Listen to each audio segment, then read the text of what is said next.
take a swing, I can take a hit. If we die, it's fine, we live for this. It's all for this. We're gonna stand on top with our hands in the sky.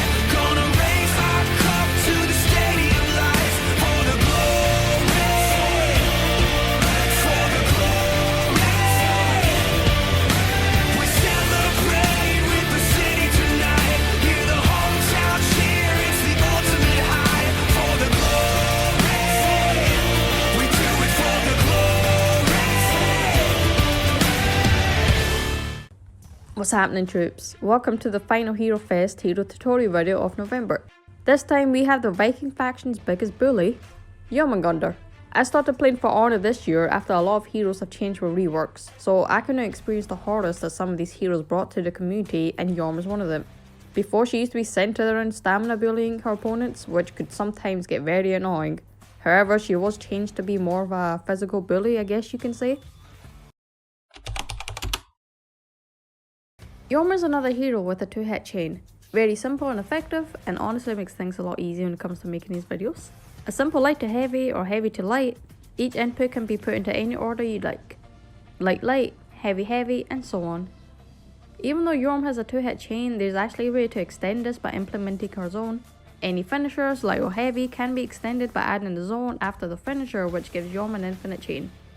Jorm's lights are enhanced, allowing her to continue pressure without her lights being interrupted and blocked. Jorm's heavy starters have hype armor. That's good for trading, and her finisher is unblockable with the ability to smash opponents in the direction she chooses if the heavy unblockable lands. Jorm has 2 bashes. A dodge forward bash by pressing the guard break button after a dash up, allowing for a free light on hit, and a bash after the first hit in a chain when pressing the guard break button. That knocks down the opponent, allowing for a heavy follow up. As you can probably guess, these can be comboed together. Jorm's guard break is a little different from most heroes. The heavy after a guard break can hit the opponent in a direction you choose, dealing less damage than the heavy normally would. While the light does a little bash to the gut, allowing for a guaranteed light follow up that deals more damage than the heavy from guard break, Jorm can also get a guaranteed follow up attack from a parry by pressing the guard break button that can be used to deal damage to your opponent while allowing you to counter attack. When it comes to playing Jorm, her best friends are, drumroll,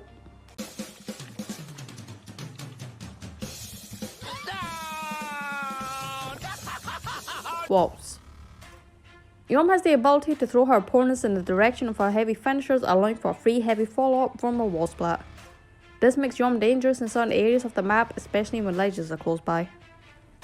In 4v4 modes, Jorms when they obtain a feast will almost always try to get you with the second bash because landing this will give them shields. This can also be used to condition opponents because it can be feinted, allowing you to catch someone trying to dodge. I honestly can't think of much to say about this hero when it comes to gameplay. Just annoy your opponents and throw them across the map as they scream death things.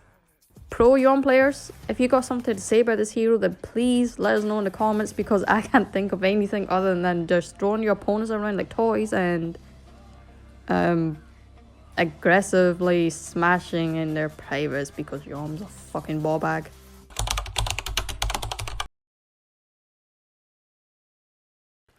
What's up, gamers? I'm Papa John 36, here to talk Jormungandr Hero Fest. So first things first, we're going to talk about maximum punish when you have your opponent out of stamina. So, guard break counter heavy, that's you 42 damage. Big old goofy damage. Something I like to do is guard break counter into zone, and then you can put on some more pressure. Get a little more damage that way. Opt into some chains.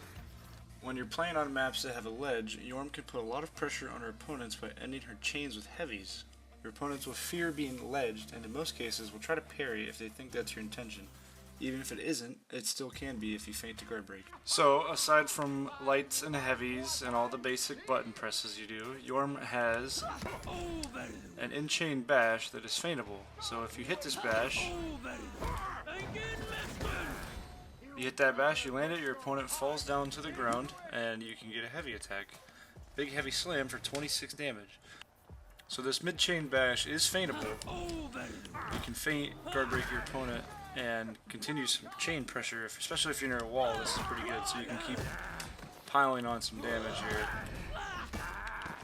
So in terms of some maximum punishes, if you get a guard break and you're not near a wall, you do guard break button into light, and that'll get you 22 damage, or you can do guard break into zone, and that'll get you 23 damage. Just one more point of damage, but obviously takes a lot more stamina.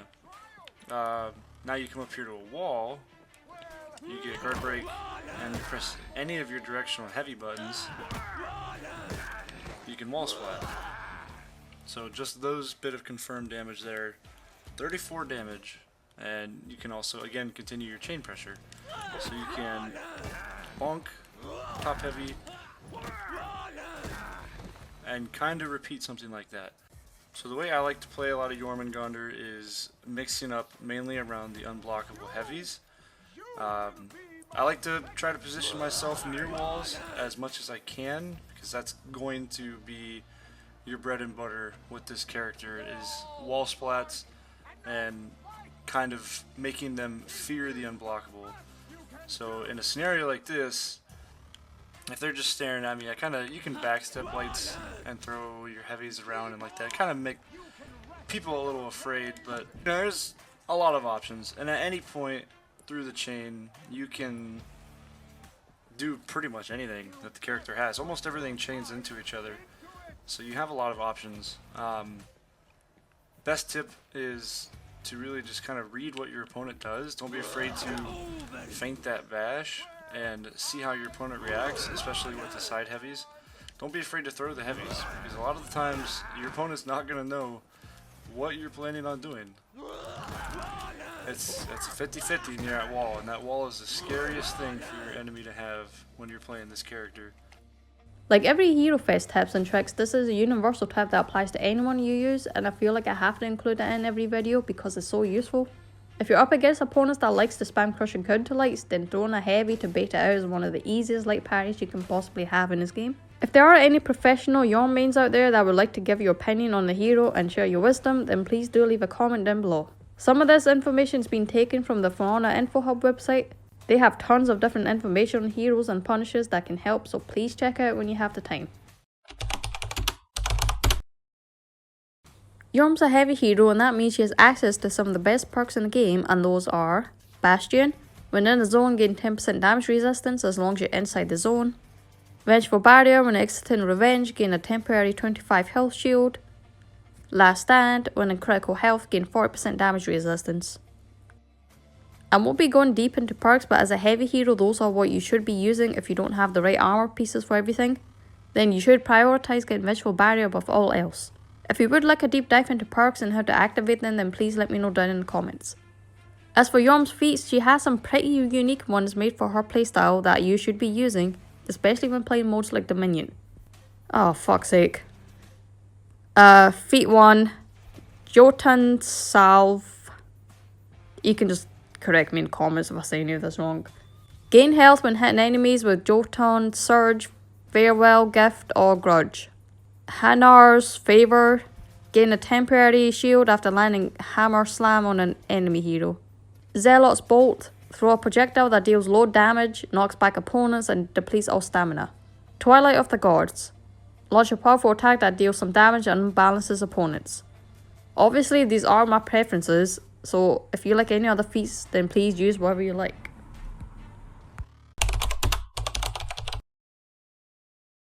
Even though I wasn't around for Jorm's glory days, it's still safe to say that this hero is still a massive threat with the amount of control she can have over the opponent once she gets her pressure started.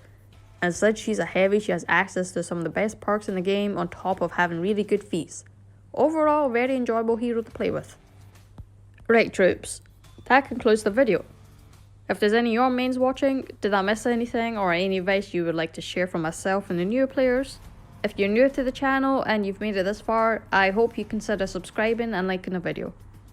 If anyone would like to be involved in future Hero Fest videos, please drop me a message on Discord or Reddit if you don't have Discord.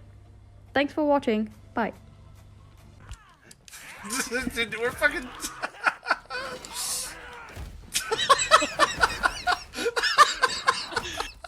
What the fuck is going on, dude? The shaman's gotta be pissed, man. That's such a good clip. Dude, she like, the knockdown just fucking floored her right then and there. She didn't even stumble back, she just fell over.